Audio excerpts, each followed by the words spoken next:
the past week, there have been so many important news stories in the film industry. A Taiwanese film stirs controversy with its release in China, plus we have seen updates on a new Harry Potter TV series and Oscar ceremony's next move regarding its venue. Stay tuned to find out more on this chaotic and informational week on film industry. Hey, come on! The screening is about to begin! This is Cinematic Motif.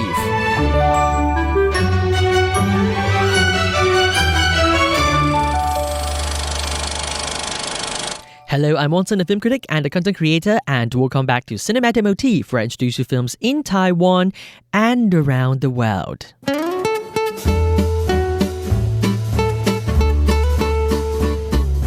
Alright, so this week is slightly different. We are not going to talk about a particular film, but we have a lot of films in the news stories to talk about. It's still related to film and our society, so don't worry. Because this week there have been so many updates and news stories that I would like to discuss with you. So I think it's best for me to just be a film industry news reporter and bring you some updates on the entertainment industry here in Taiwan and around the world. Alright, so first of all, this is a piece of news stories that you've probably already seen on RTI's website. It's about the Taiwanese film Sunshine Women's Choir 阳光女子合唱团. So the film is drawing attention and some controversy ahead of its release in China on the 4th of April, which is like, wait, the 4th of April? It's tomorrow, right?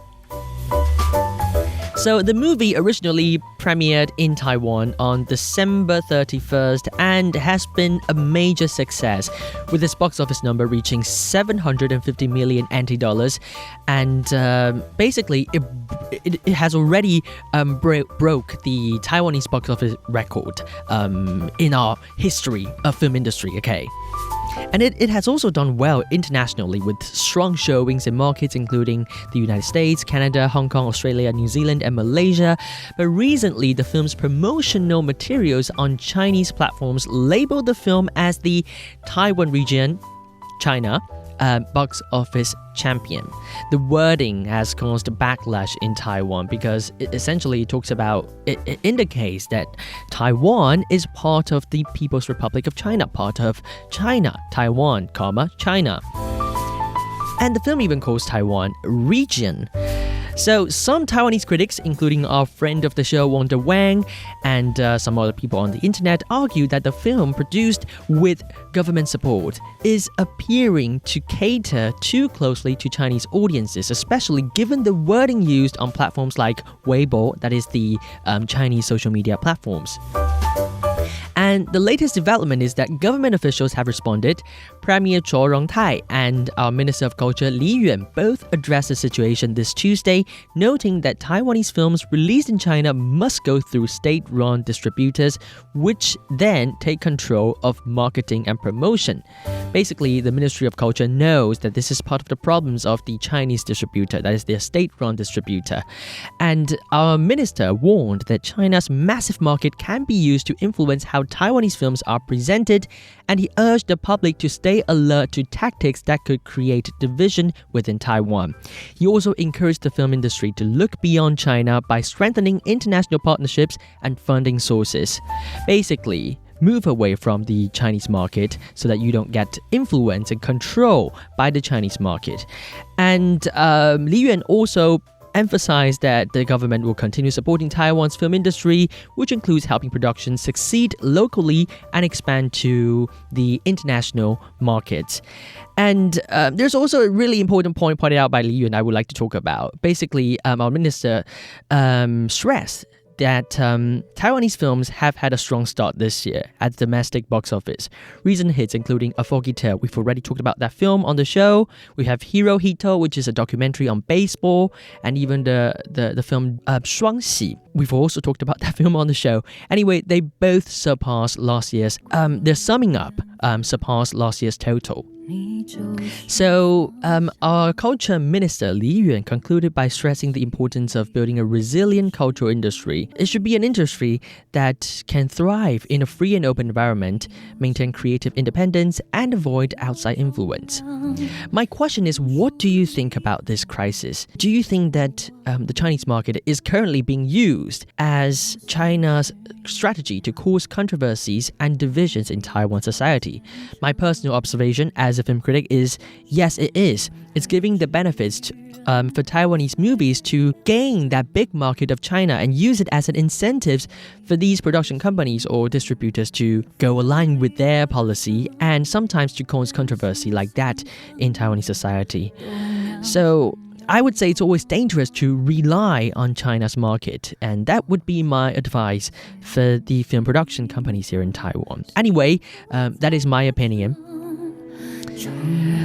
For now, let's play the theme song of the movie, 阳光女子合唱团 Sunshine Women's Choir. This track is called Happiness is Singing, 幸福在歌唱 by Alin. Essentially, this is a film that touched a lot of Taiwanese people and reached box office records. So anyway, let's listen to the song and we'll be right back on Cinematic Motif. 幸福在歌唱，乌云的背后终究是明朗。如果世上有天堂，此刻你在我身旁，从不曾被遗忘。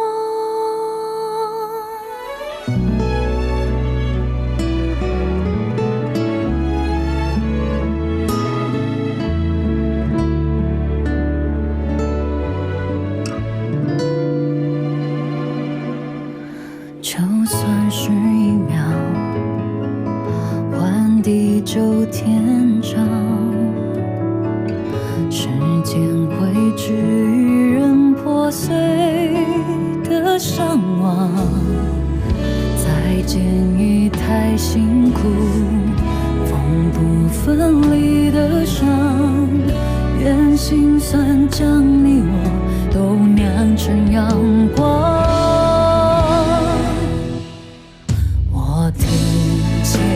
幸福，幸福在歌唱，承认是悲欢，中化成土壤，阴晴圆缺，花开花谢，学会了原谅。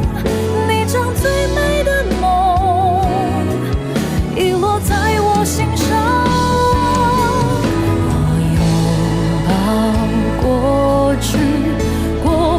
去的伤，抹去了泪水，说好不能忘，爱是道永恒的光，守护在你的身旁，从不曾被遗忘。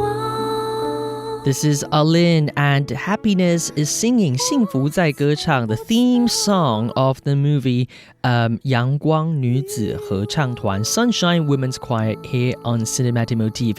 Today we are talking about some of the big updates and news stories this week in the film industry in Taiwan and abroad.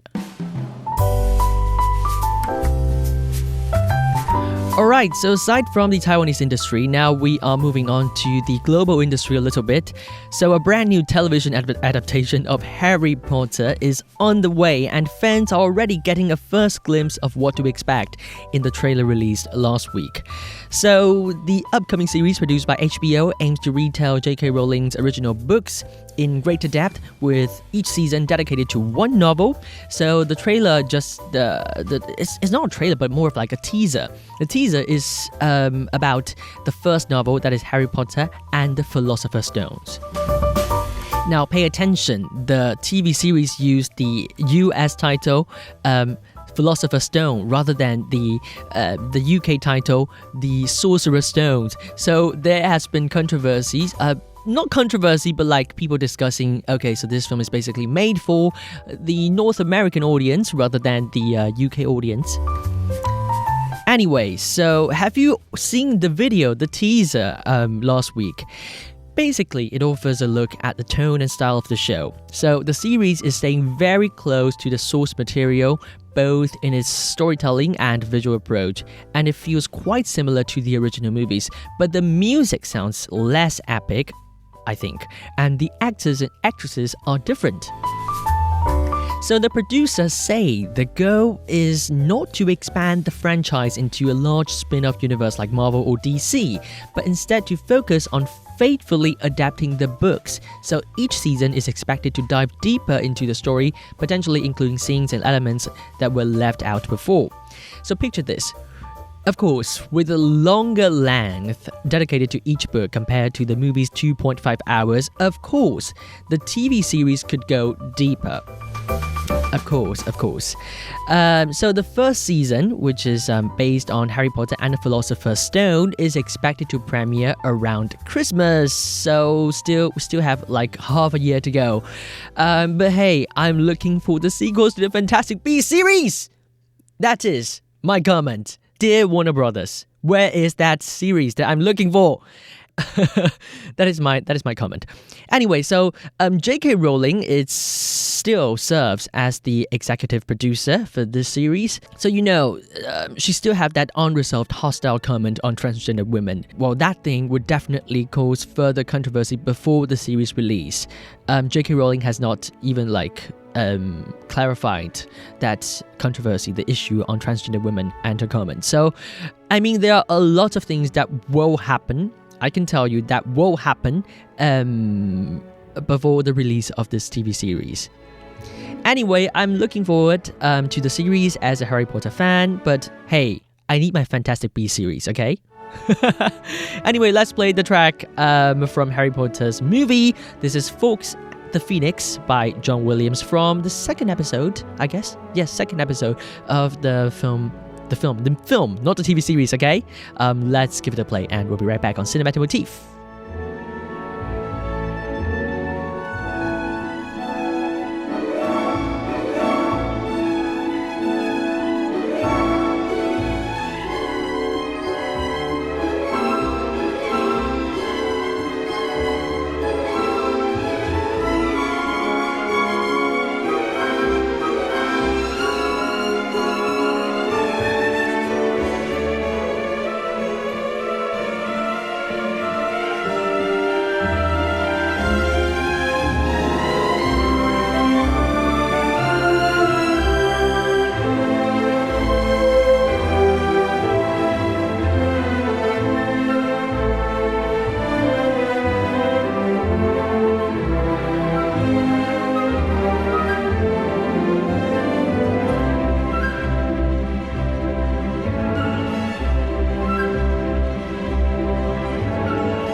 This is Fawkes the Phoenix by John Williams, of course from the Harry Potter movie series.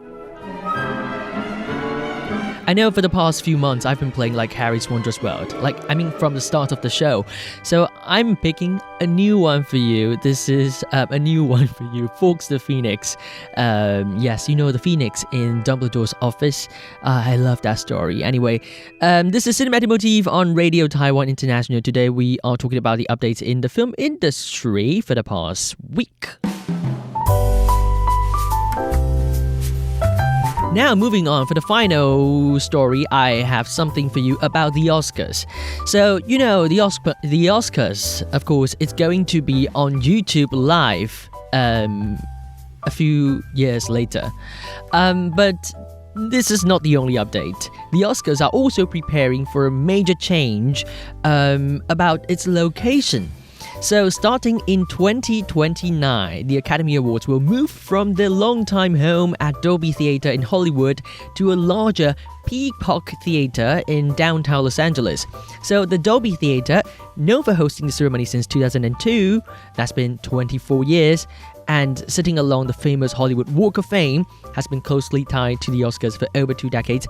But the move reflects a new partnership between the Academy of Motion Picture Arts and Science and AEG, which owns the LA Live complex where the new venue is located.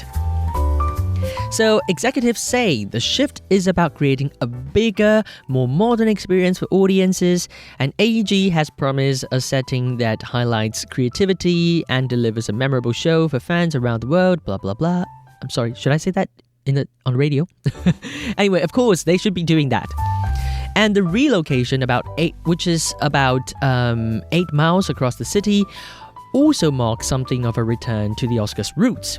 It's interesting because before setting in Hollywood, the ceremony was often held in central Los Angeles, like the Dorothy Chandler Pavilion and the Shrine Auditorium. So it's actually going back to the past location anyway.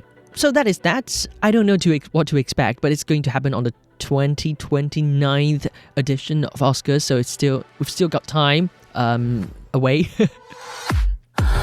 Until then, the ceremony will remain at the Dolby Theatre, and with its 100th edition set on air on ABC in 2028. So after 100 years of Oscars, we are going to a new location. After that 100th birthday of the Oscars. What do you think? I don't know what to expect because, of course, if it's a modern and bigger ceremony venue, I would love to see that. Most importantly, it will be streaming live on YouTube since 2029. So, big change in 2029. Anyway, we've still got time to prepare ourselves for that change. Alright, so that's all for our show today on Cinematic Motif. As always, if you've got any requests or feedback, send your email to wanson@rti.org.tw. You can also follow me on Instagram. My handle is @wansonscafe. Final song for you today is the best original song this year on the Oscars, for the Oscars. This is Hendrix and Golden on Cinematic Motif, Radio Taiwan International. Thank you for tuning in. I'm Wanson. I'll be back next week. Goodbye.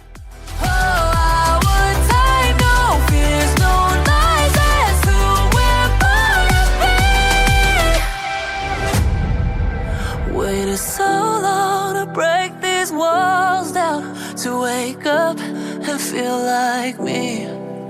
Put these patterns all in the past now, and finally live like the girl they all see. No more hiding, I'll be shining